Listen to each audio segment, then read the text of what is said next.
Deux crimes. Un siècle d'écart. L'un noyé dans le sang, l'autre dans le silence. L'un a laissé des corps dans les ruelles du Londres victorien, mutilés, méprisés, jamais vengés. L'autre a laissé un lit vide dans une station balnéaire et un monde encore en quête de réponse. Jack l'Éventreur et Madeleine McCann. Deux noms que le temps n'efface pas. Qu'est-ce qui relie un tueur fantôme à une enfant disparue, plongée dans l'ombre, alors que nous dévoilons l'énigme? Il existe des crimes qui disparaissent avec le soleil couchant, oubliés de tous, sauf des familles qu'ils ont meurtries. Et puis, il y en a d'autres, qui résonnent à travers le temps, s'enfonçant dans la conscience collective comme une écharde trop profonde pour être retirée. Ils hantent l'histoire, ils rampent sous la peau de la culture, et ils ne meurent jamais vraiment. En 1888, dans les ruelles embrumées de l'East End londonien, un tueur traquait les vulnérables. Il tuait avec une cruauté chirurgicale, puis disparaissait avant même que le sang ne refroidisse. Plus d'un siècle plus tard, dans une station balnéaire ensoleillée du sud du Portugal, une fillette de 3 ans disparaîtrait sans un bruit, aucune trace, aucune explication, juste un vide là où un enfant dormait. Deux époques différentes, deux tragédies différentes, et pourtant liées par des fils glaçants, des victimes réduites à des symboles, la vérité enveloppée d'ombre et une obsession publique implacable.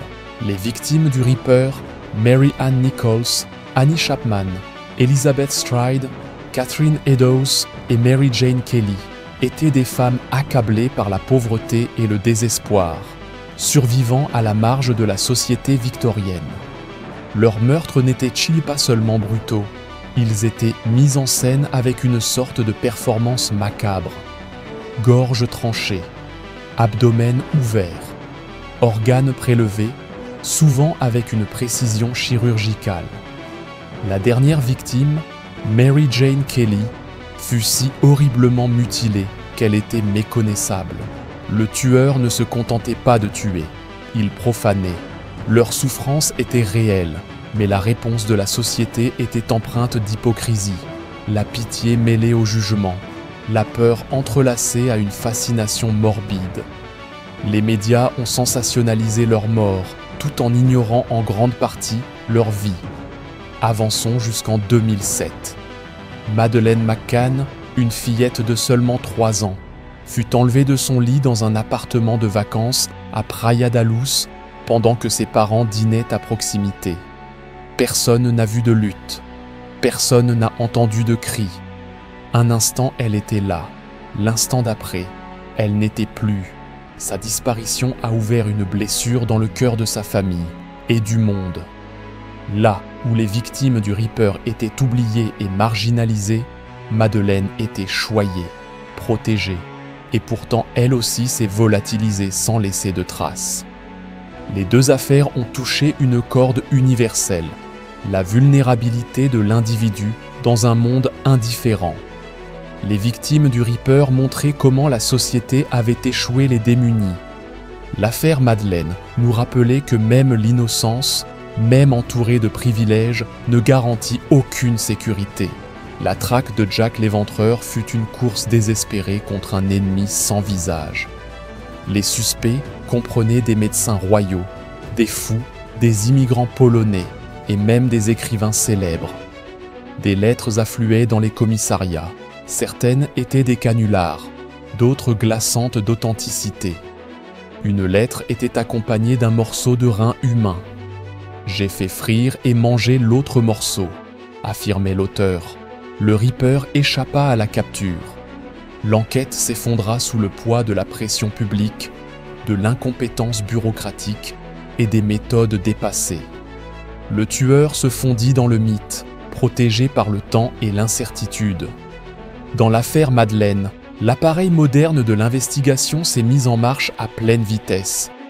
Les forces de police de deux nations ont coopéré avec méfiance. Des milliers de pistes ont afflué. Une tempête médiatique a éclaté durant des années. Des suspects furent interrogés, des alibis examinés, et pourtant chaque piste semblait s'évaporer. Pas de corps, pas d'aveu, juste un lit vide et une famille brisée. Les deux affaires montrent que même les enquêtes les plus intenses peuvent échouer. Malgré les progrès en criminalistique, malgré la pression politique et l'obsession publique, la vérité peut rester hors de portée. Certains mystères traversent le temps non pas parce qu'ils sont les plus sanglants ou les plus médiatisés, mais parce qu'ils touchent quelque chose de profondément humain. La peur de l'inconnu, la douleur de l'absence et l'impossibilité de tourner la page sans réponse. Jack l'Éventreur, silhouette insaisissable dans les brumes du Londres victorien, et Madeleine McCann, enfant disparu dans la douceur trompeuse d'un soir d'été, incarnent cette même fracture dans notre quête de vérité. L'un a laissé derrière lui des corps mutilés, l'autre un silence insupportable. Et pourtant, des années plus tard, leurs noms résonnent encore, portés par les médias, les théories et le regard inquiet d'une société fascinée par l'insoluble. Ce ne sont pas seulement des affaires criminelles, ce sont des blessures ouvertes dans la mémoire collective. Des rappels que parfois le monde refuse de livrer ses secrets, même à ceux qui ne cessent de chercher. Voici une puissante similarité qui traverse les époques. La transformation de la tragédie en spectacle médiatique. En 1888, la naissance du journalisme à sensation coïncida avec les meurtres du Ripper. Des journaux comme The Illustrated Police News publiaient des illustrations sanglantes de femmes gisant dans les ruelles, le sang s'étalant sous leur corps. Les gros titres sensationnels faisaient vendre, et Jack l'Éventreur devint une sinistre célébrité, son nom connu dans chaque pub et salon. Il n'était pas qu'un tueur, il était devenu un divertissement. Avançons jusqu'à Madeleine.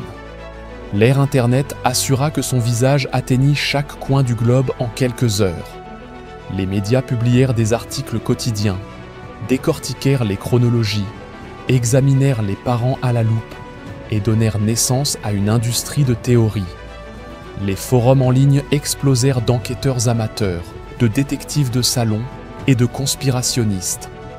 Des documentaires furent tournés, des livres furent écrits. Comme dans le cas du Ripper, les médias transformèrent une enfant réelle en une obsession mondiale, son absence devenue un produit à consommer. Dans les deux cas, les médias façonnèrent non seulement la perception du public, mais influencèrent le cours même des enquêtes, orientant les opinions, détournant l'attention et amplifiant l'hystérie.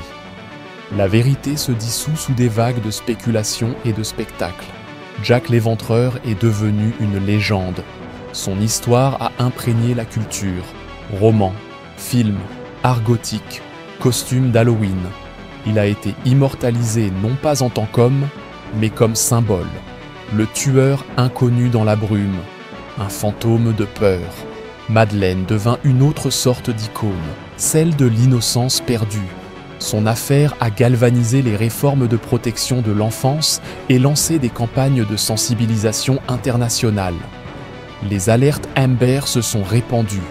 Les protocoles pour enfants disparus furent réévalués. Son nom devint synonyme de vigilance et de perte.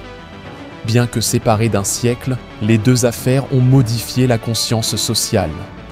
Elles ont suscité des débats sur la sécurité, la police, la classe, la justice et la responsabilité médiatique. Elles continuent à provoquer l'obsession. Et au plus profond, elles nous rappellent que les crimes non résolus ne sont jamais vraiment oubliés. Certains crimes sont des blessures, d'autres sont des cicatrices.